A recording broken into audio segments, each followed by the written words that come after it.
Hi, I'm Michelle. And I'm Sandra. And this is our tiny cat house. We're in Sanford, Florida.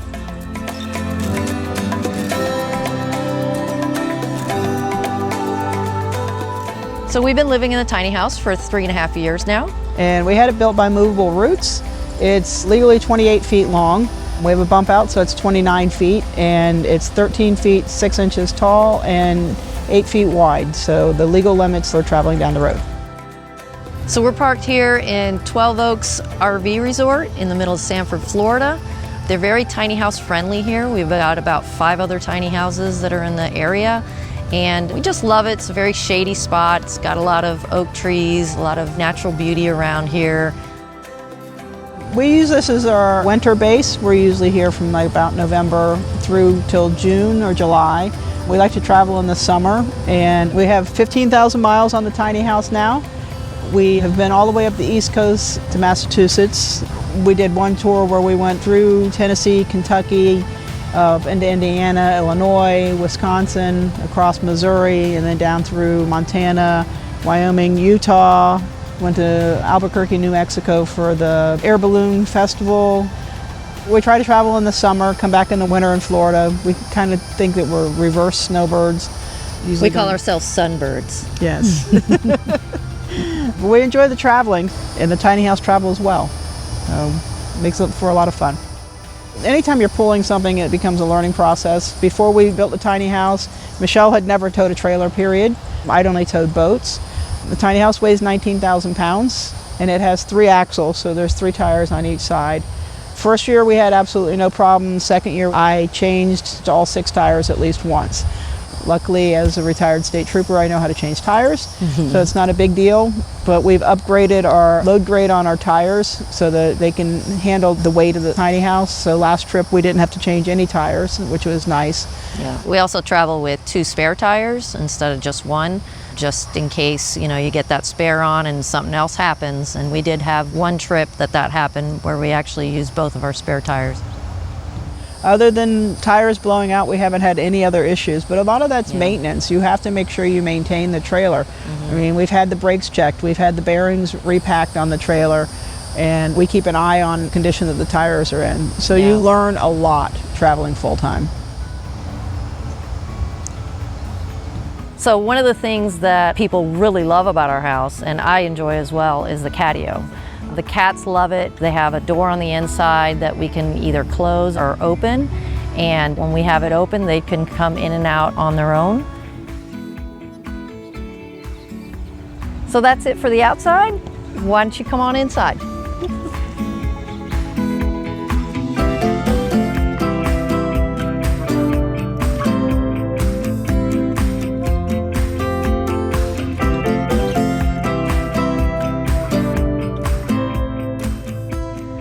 Welcome to the tiny cat house. Cat house is 350 square feet on the inside.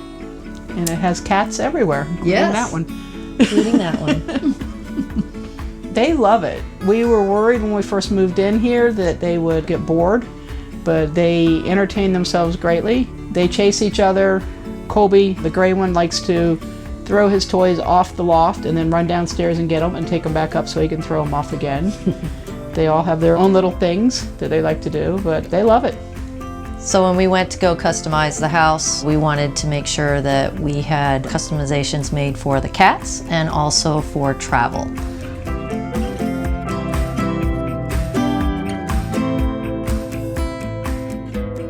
So starting into the living room, one of the important things for us was that we wanted to be able to sit in the chairs and watch TV. So we had the TV mounted here. The bench down here actually came from home. It's a storage bench. And then Mike installed this because he thought the cats would like looking out the window, but he made it into a storage area.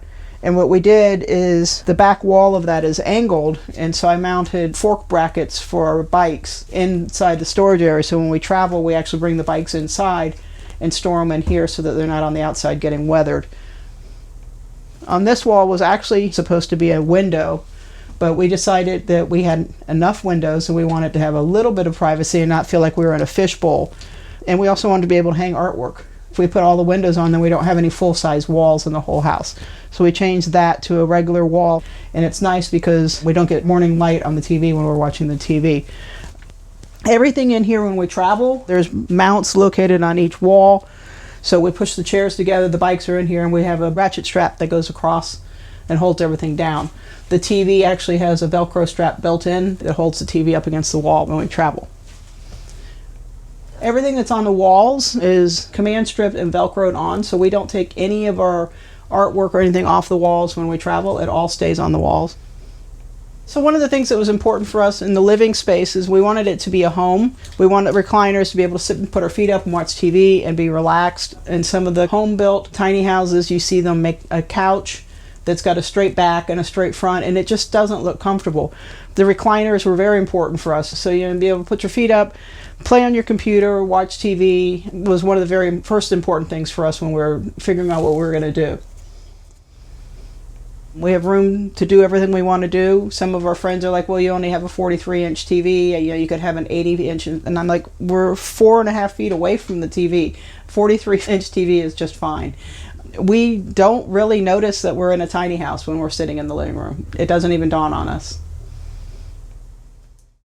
When we were traveling full-time in our tiny house, we parked in so many different places. We never knew what water quality to expect, so we really needed a high-quality water purifier.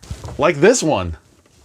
A water drop TSA 8-layer under-sink water filter. It comes with 3 different filters.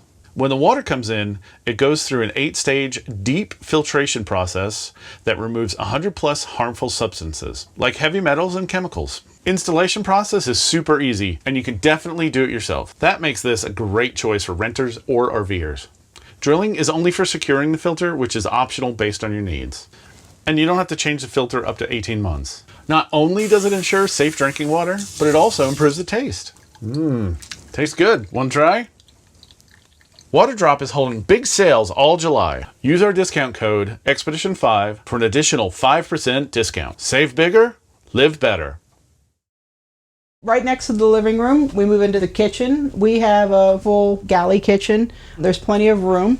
We had it designed, well, I had it designed because I do the cooking, so I wanted to have the stove and have some area to cut up vegetables and stuff like that. Countertops are quartz, custom-made cabinets, and we don't have an oven. He does put ovens in tiny houses, but I would rather have the drawers for storage. And we don't really cook anything in an oven, but the microwave he gave us is a convection oven also, so we can use it as a regular oven if we need to. We have plenty of storage for pots and pans and bowls and stuff. All of the cabinets we lined with non-slip stuff so that when we're traveling the glasses and stuff don't slip. We have little Velcro straps that go around all the handles when we travel so it keeps the doors closed. Because this is my only prep space, I asked Mike if he could make us a cutting board in the drawer, and so his carpenter did that, and he made it so that it lifts out, so you still have all the drawer space, and you can wash the cutting board. We use this every single day. Whoever's cooking right here is using that as a cutting board. Also, you'll notice in our kitchen we have the fish tank. I've always had a fish tank. Every house I've ever lived in has had a fish tank. The big house I had a 95-gallon tank, and now I'm down to a 5-gallon tank. When we travel, I have a bucket that is specifically for the fish tank. So we take out half the water and it goes into their bucket. And then the fish tank and the bread box and the knives right in the sink. So they've been all over the United States too, the guppies and the snails. I think they've enjoyed it. And on this side, this is our pantry. So we have food storage on one side. And then up top is a little more food storage, but it's more household things, filing cabinets and stuff like that. And then on the small side is our broom closet. And I asked Mike if he would, when he built the broom closet, if he'd put an outlet inside of there so that we could plug our chargeable vacuum cleaner inside and not have to take it and move it around a lot. And then underneath, down here on the bottom, he put in a tray so the cats can put their bowls here and she can clean it up and just push it out of the way. So that was one of the custom things on that. Above the refrigerator is what we call our web spot. It's where we keep our printer. I also keep all my cameras and stuff up there because they're nice and secure. Power and everything is on the tray on top of the web spot. so that we have our routers and everything electrical that we want, and we don't have to touch them when we're traveling. They just stay up there. And then he built the doors so that when the doors close, you can't see the tray that's above it, so it still looks fairly custom. And then in here, in this cabinet, excuse all the cat toys, is a Lazy Susan, so we have full use of the whole corner. We asked for an RV refrigerator instead of a home refrigerator. So it's a smaller capacity, but it's perfect for the two of us. But the thing that we like about it is the fact that it runs on electricity when we're plugged in, but it runs on 12 volt when we're not. So the battery system that's in the basement powers the refrigerator, so we don't have to worry about putting things in an ice chest when we travel. It's got a lock on it, like an RV refrigerator, so it doesn't open when we're moving down the road. Probably one of our least concerns out of everything. This is Charlie.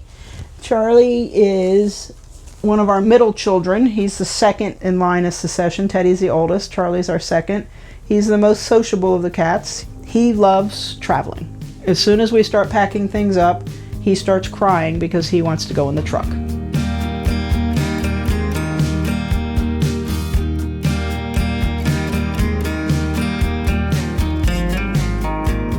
We've been together 27 years.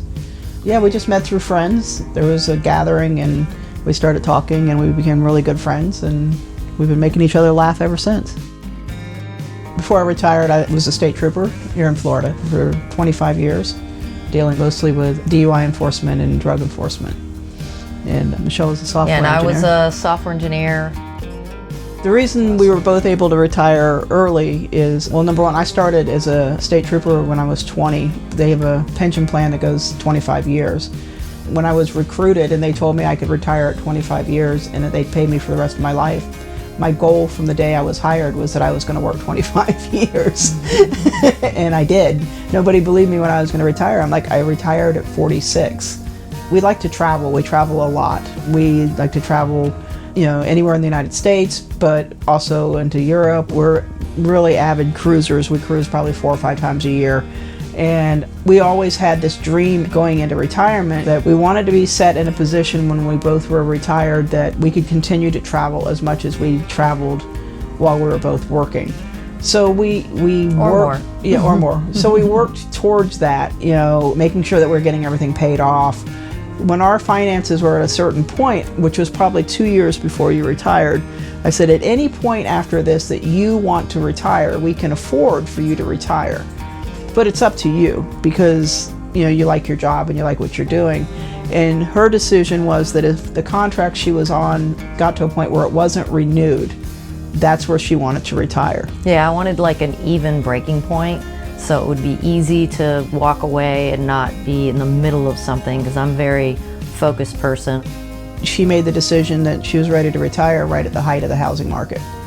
So the fact that we were able to sell the house for twice what we bought it for gave us a very, very nice nest egg and let us go out owing nobody anything. So it's very easy just to live off my pension, and then her retirement stuff is just waiting for stage 2.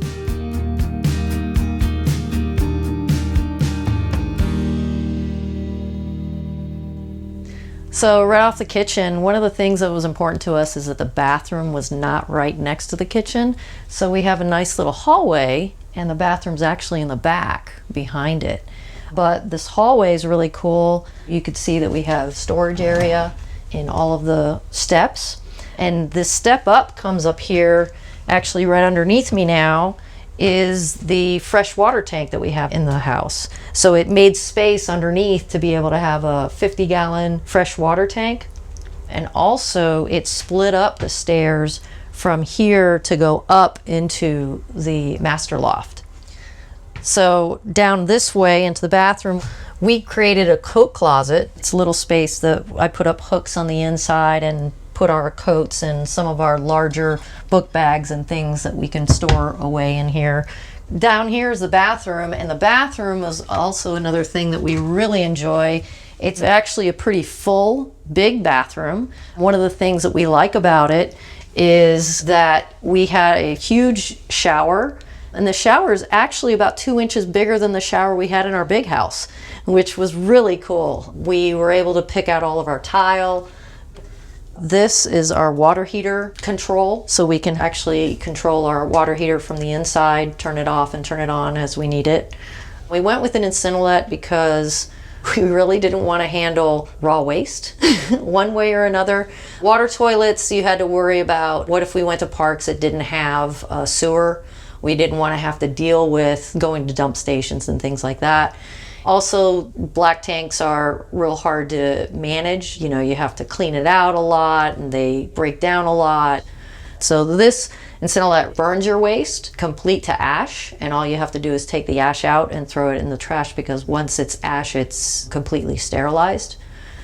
But what Mike did do is he always plumbs all of his tiny houses for water toilets. So we actually have plumbing for water toilets. So if we ever want to change this out to a water toilet, it's not going to be a big deal at all. So on this side of the bathroom, one of the cool things that Mike put in is a little laundry chute. This is great because it's a perfect size for our washer dryer. There's a washer dryer combo. And since it's a small size, the laundry chute, as soon as we gets up to the height of it, we know it's time to do laundry. We also have a lot of storage up here for all of our cleaning supplies, a lot more storage on this side for all of our bathroom things and stuff. So why don't we just take a look upstairs now? So welcome to the master loft here. We have this nice standing space in front of the loft, which is one of the things we really wanted in the house, one of our must-haves. The height here is adjusted for Sandra's height. She's 5'9". I'm shorter than she is, so it's perfect for me. This is the other side of the vent that goes into the bathroom. It comes in through here from this air conditioning unit to go out into the bathroom. All we wanted to make sure was king-size bed. We sleep with 4 cats, so we needed a lot of space in the bed for the cats to be in and out, and it really helps. They put these small little shelves on the sides just so that we had something to put our phone chargers and stuff on. The other thing we wanted, just because it was a loft and such a small space, we wanted to be able to have a lot of light coming in and not feel so claustrophobic. So they put in this skylight. It has its own shade, so we get to close it at night, but in the morning we open it up, a lot of sunlight coming into the room. And then of course the windows on each side as well. So on this side of the bed we've got the closet, and our closet is 1 foot across in width. So this is where we had to really downsize all of our clothes. So she's got the top side and I've got the bottom, but it all fits in here. And we also have more stairs that go into the cat loft, again with more storage as well. So we've got quite a bit of drawers that we can use for our clothes and shoes and everything. Why don't you come follow me up into the cat loft? Hi, Jardy. Hi, Colby. So this is our cat loft. And in the cat loft, we have all the stuff that's here for the cats.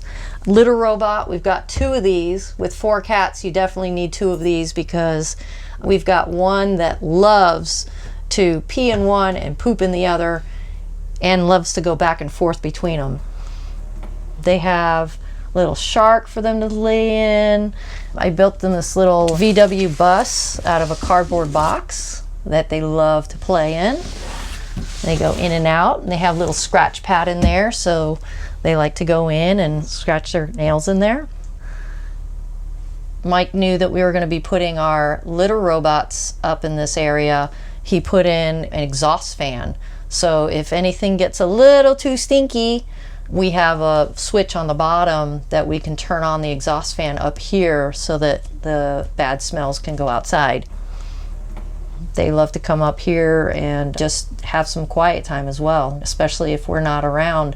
They've got something that they can come to and feel safe in.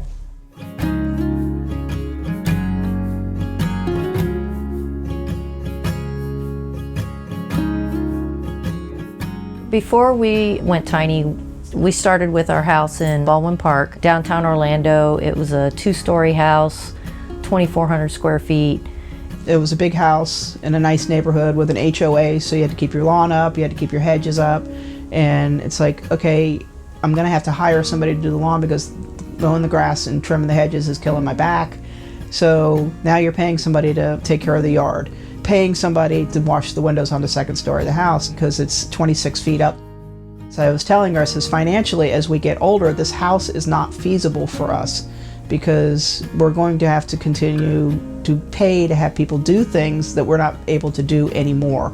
So at the time, we were also watching a lot of Tiny House Nation. We were really loving the multifunctional stuff that they would do, you know, how quaint it was and how nice to be able to just have something that wasn't as maintenance heavy as a big house.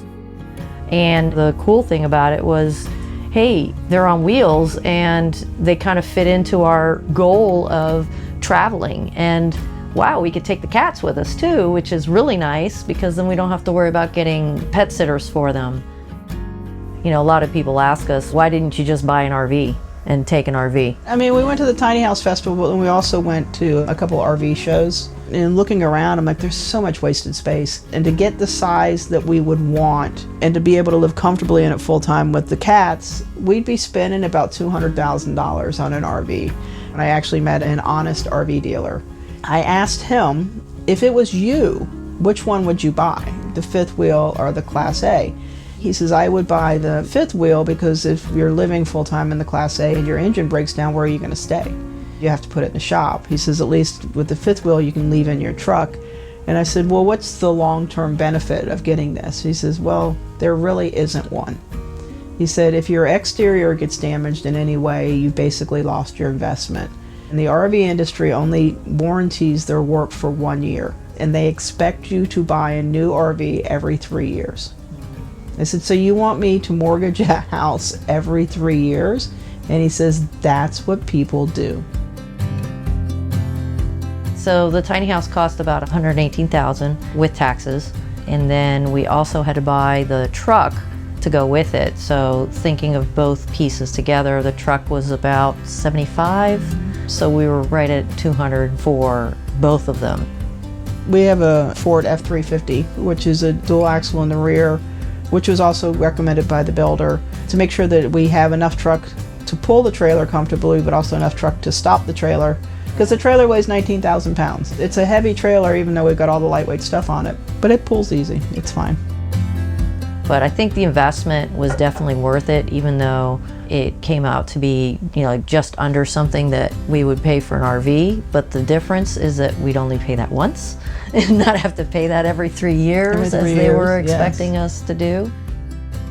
When we started this, we decided to be honest with ourselves, and we said, after 1 year, we're going to check in and have an honest discussion. And if either one of us is not happy with the space or not happy with the traveling and wants to go back to, you know, flying and sleeping in hotels, then we'll sell it and move on, and the experiment will be over. And we passed the 1 year mark without even thinking about it. And I think we were well into the 2 year mark where we're like, hey, we never had the discussion about whether we like living in a tiny house. And neither one of us could come up with anything about the tiny house that we didn't enjoy. I enjoy the simplicity of it. I mean, after having to clean a 2,400 square house all the time, I mean, we have 4 cats. Even if you have rooms that you don't visit, cat hair visits it. It's a tiny house, so it has to be cleaned more often. I mean, tiny houses get dirty fast. But I enjoy the simplicity of it and the life that we get to have because of it. It's being able to feel like you're at home, but at the same time, you're enjoying a different scenery everywhere you go. Being able to travel and see all these different places that we probably would not have done if we did not have this house. And being able to come home every night to our cats, and I think they enjoy actually having a different scenery as well. Every time we stop and set up, the first thing they do once we let them out in the house is they run up to all the windows and start looking out, and then they go straight out into the catio and they look out to see what's new out here.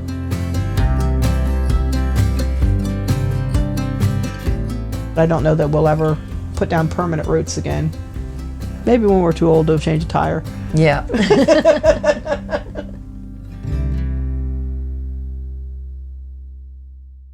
Thank you for watching our video and for stopping by Tiny House Expedition.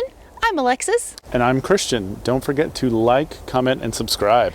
And for more tiny home tours and stories, click the videos below. And join us on Instagram for bonus content, including face-to-face conversations with us.